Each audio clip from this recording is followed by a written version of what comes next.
What is the quality of life like for people in care homes? I think it depends very much on the person, and one of our challenges is to get all care homes to remember that they shouldn't just be delivering a standard service to a group of people, that their service should be delivered to individuals, all of whom are unique, with different interests, with different families, and with different needs. People's care being personalised is extremely important. It's about who they are as a person. It's about ensuring that their choices and their rights are taken into account and they have citizenship. I always imagine what it would be like as an older person and what it would be like for me if my care wasn't personalised to me, and that would be something that would be getting imposed upon me, and it wouldn't be something that was fulfilling my needs as a person. It's difficult for them, I can imagine, coming from their own life out with the home and coming in here. And just because they're in here doesn't mean they can't still have the life that they had outside it. I mean, there's no reason why they have to. It has to be like that. Activities in care homes are very, very important. I always see it as activity being core to what makes us practically breathe day to day, that there's a basic human drive for us to take part in activity, and that doesn't diminish with older age. 1.5 hours to build one wall. Yes! Well done, Margaret. That's easy. Have you got any bigger letters for Mr. Miller? Okay. Come on, Janet, come in and read a poem. Come on. No. Oh, well, we do keep fit. We've got a box with balls and all kinds of things in, and we'll come into here and we can throw the balloon to each other or throw the ball to each other, and then we'll go around the circle, you know. It's quite good. Keep you fit and healthy, Jean. Keeping you fit and healthy. Keeping me fit and healthy. Well, I am. Just being able to engage in activity without there being anything organised is as important, if not more so. Sometimes I look at them and I think, I wonder what she's thinking, you know, and you can tell that they're just having a bad day or they're feeling a bit down, and you go in and go, right, let's go be walk around the garden, and something so minor like that can totally change their whole day. My message is very much about creating a culture of activity, and for those people who have dementia, it can be quite challenging because their world round about them can be very confused and they're trying to make sense of it. So to engage them in activity can be very challenging, but it's very possible as well. Got a lady who's got quite severe dementia, and group discussions and things just totally do not benefit her in the slightest. It just doesn't. So even just sitting with her and going through cards or asking her what she's doing, you know, and like sorting out her handbag, even things like that. In the early stages of dementia, it's really important that they engage in these activities that they would have done daily because it's known to them. It's something that they can continue to do. In the sort of middle stages, it's important that they're involved in creative activities, so art, music, etc.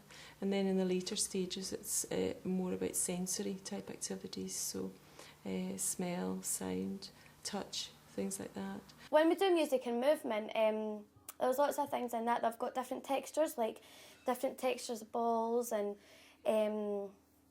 scarves. And see, if you gave her like a scarf or like a squidgy ball or something, she'd be quite happy and play with that all afternoon.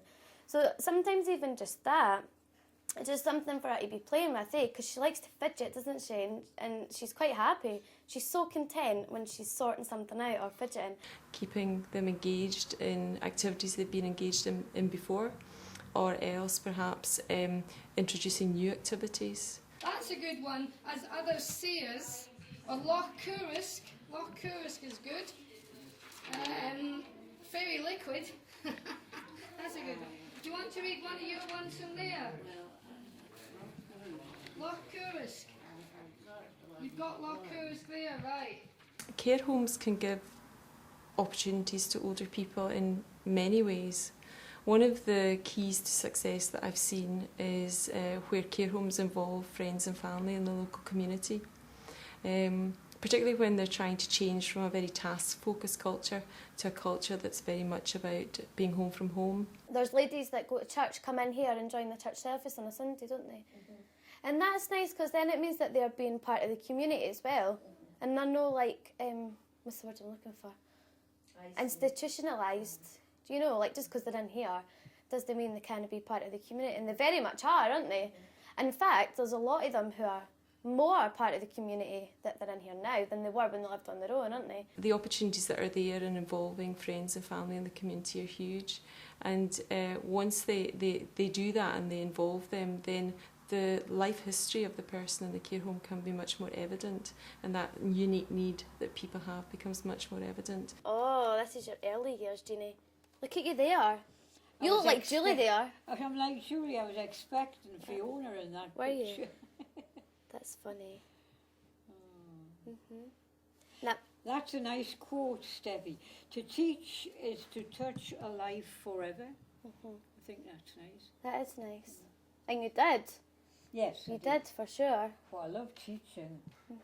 I think the improvements that need to be made in terms of supporting people, particularly with dementia, are very much about recognising the person and not recognising the diagnosis. What sort of quality of life do they have? Are they really being spoken to individually and asked about their life, who they were? Are connections being made between them, their friends and their family? Are people looking through their photo albums with them? There's a million things that could happen, that would happen if they were living in their own homes and having their friends and family visiting. Do you feel you've had good benefit from doing the life story work, Jean? I've really enjoyed doing this book because the old photographs take you way back, and when you see the photograph it brings all the memories back of when you were 20 and you went to Edinburgh Zoo and you were feeding the camels and things like that. I think it's an excellent idea, and to have it all gathered together in one book means I can go on. I don't know how old I'll reach, but we'll see what happens. They love reminiscing. See, talking about their life in the past, they love that. That's probably the thing they enjoy the most, I would say. It's a great thing for a group discussion because it's something that can bring them all together, no matter their stage in dementia. Do you know what I mean? Because there's some ladies here who like they need to be one-on-one to have a good conversation. You know, like there's some ladies here who can have a conversation together about everyday stuff, but other ladies that can't. But something like that, where it takes them right back, they can all talk about it together. That's something that they all seem to be able to connect with, do you know? It's really important to have good relationship and to build on that. If you don't know people, then you don't know what they like to do and what their dislikes are. If you're going to give someone the care they need, then I think you do need to get to know them, and it makes such a difference though. Because like there's days you'll go in and you can take one look at them and you know that they are not in the mood for you to even speak to them, and that's fine. Because there's days I don't want people to speak to me either. Do you know what I mean? They're not any different just because they're getting older and because they live in a care home. They're just exactly the same as us, and that's important, I think, to remember as well. What things give quality to your life? Quality to my life, Sarah. What gives quality to my life is good food, lots of laughs, friends, family, and some really good films. And how would you feel if these things were not part of your life in some way? I would not be able to continue in my usual optimistic and happy fashion if those things were taken away from me. And I know that I would choose such things if I were having to live in a care home. This quote from Christine Bryden, I think, is a really powerful quote. She's a lady who was diagnosed with dementia at the age of 46 and has written several books about her journey in dementia.